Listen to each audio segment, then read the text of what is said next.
بنو عمر بن عوف قبیلے کی صلح کرانے کے لیے حضور تشریف لے گئے.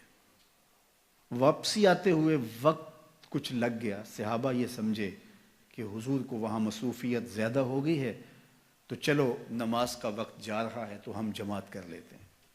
تو جماعت شروع ہو گئی. حضرت ابوبکر صدیق رضی اللہ تعالی عنہ کو مصلی پہ کھڑا کر دیا گیا. چونکہ ایک موقع آیا حضور نے حضرت ابوبکر کو مصلی پہ کھڑا ہونے کا حکم دیا. مروا ابا بکر فلیصلی بالناس. یہ حضور نے ایام مرض میں فرمایا ابو بکر کو حکم دو کہ وہ لوگوں کو نماز پڑھائے. حضرت عائشہ رضی اللہ تعالیٰ عنہ فرماتی ہیں کہ میں نے کہا حضور وہ رقیق القلب ہیں, جب مصلی پہ آپ کو نہیں پائیں گے تو وہ گوارہ نہیں کر پائیں گے, یہ حکم کسی اور کے لیے ارشاد کر دیجیے.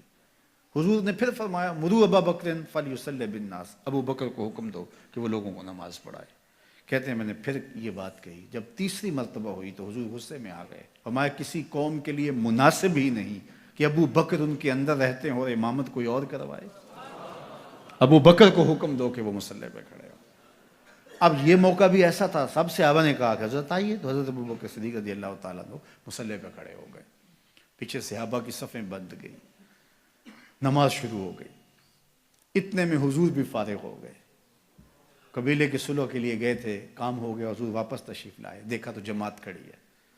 اب حضور پیچھے جب تشریف لائے تو صحابہ نے دیکھا کہ حضور آ رہے ہیں تو انہوں نے راہیں چھوڑ دی. پچھلی صف سے لے کر مصلی تک صحابہ نے راہیں چھوڑ دی حالت نماز کے اندر. اللہ اکبر. کہاں خیال سے نماز ٹوٹے اور کہاں نماز کے اندر حضور کو پروٹوکول دیا جا رہا ہے, حضور کا استقبال ہو رہا ہے اور حضور کو راستہ مل رہا ہے. اللہ اکبر. اب صدیق اکبر رضی اللہ تعالیٰ نماز پڑھا رہے ہیں. لا یلتفت یمینا ولا یسارا. آپ جب نماز پڑھتے تھے اتنا انہماک ہوتا تھا کہ دائیں بائیں کی خبر نہیں ہوتی تھی. اب سارے صحابہ حضور کو راستہ دے رہے ہیں, حضور قریب آ گئے, لیکن حضرت ابوبکر صدیق نماز پڑھا رہے ہیں. صحابہ نے اپنے ہاتھوں کی پشت پر تصفیح کی. ایک ہوتا ہے تالی لگانا اور ایک ہوتا ہے ہاتھ کی پشت پہ. یہ عرب تعجب کے طور پہ کرتے تھے, آج بھی عرب کرتے ہیں. جب بھی کوئی ایسا فعل ہو تو وہ کہتے ہیں ہاتھ کے پشت پہ جو ہے وہ ایسے ہاتھ پھیرتے ہیں, تصفیح. تو صحابہ نے تصفیح شروع کر دی حضرت ابوبکر صدیق کو مخاطب کرنے کے لیے, ان کو بتانے کے لیے. اب ایک نے کی, حضرت ابوبکر صدیق نماز پڑھاتے رہے, دوسرے نے کی, تیسرے نے کی, حتیٰ کہ اکثر نے ایسے تصفیح شروع کر دی. حضرت ابوبکر صدیق سمجھ گئے کہ کوئی غیر معمولی واقعہ ہو گیا ہے. تو انہوں نے تھوڑا سا غور کیا تو جان عالم کھڑے تھے.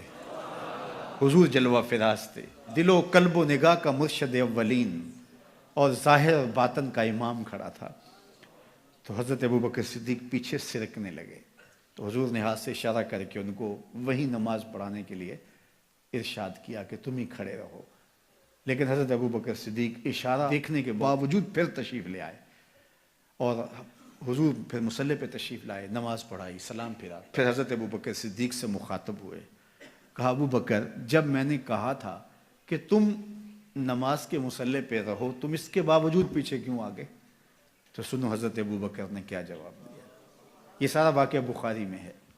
حضرت ابوبکر نے کہا ما کانا لابن ابی قحافہ ان یؤم رسول اللہ. یا رسول اللہ صلی اللہ علیہ وآلہ وسلم, ابو قحافہ کے بیٹے کی یہ جرأت کب ہوئی کہ رسول اللہ کے آگے کھڑا ہو کے نماز پڑھائے؟ اللہ اکبر. اب حالت نماز میں حضرت ابوبکر صدیق رضی اللہ تعالی عنہ پیچھے سے رکھ گئے اور حضور مصلی امامت پہ آتے ہیں. صحابہ نے راستہ چھوڑا. یہ ہے رسول اللہ کی تعظیم, یہ ہے رسول اللہ کا پروٹوکول. ہمیں تاریخ بتاتی ہے کہ صلح حدیبیہ کے بعد سیدھا فتح مکہ ہوا ہے, کوئی جنگ درمیان میں نہیں ہوئی. جب امت نبی کی تعظیم کرتی ہے تو کفار کے دل میں رعب پیدا ہوتا ہے, اور جب امت نبی کی تعظیم نہیں کرتی تو کفار دلیر ہوتے ہیں. یہ جو خاکے روز تراشے جا رہے ہیں اور یہ روز قیامتیں توڑی جا رہی ہیں, یہ کوئی اتفاقاً تھوڑا ہو رہا ہے. یہ سب کچھ اس لیے کیا جا رہا ہے, سب کچھ اس لیے کیا جا رہا ہے کہ امت کے سینوں سے حضور کی محبت کا جوہر نکال دیا جائے, حضور علیہ السلام کی تکریم ان کے سینوں میں کم ہو جائے. کیونکہ تسلسل کے ساتھ ایک چیز بار بار جب کی جائے گی تو سہنے کی سکت پیدا ہو جائے گی ان کے اندر, اور اگر یہ اس کو گوارا کرنے لگ جائیں گے تو پھر یہ قابل تسخیر ہو جائیں گے. پہلے ہی ہم نے اس کو کافی حد تک ان کو مسخر کر لیا ہے، ان کے جغرافیے بھی توڑ کے رکھ دیں گے. تو یہ دشمن کی سازش ہوتی ہے. پیارے نبی ہر طرف دی خوشی، چار سو شور تھا مرحبا مرحبا، چار سو شور تھا مرحبا.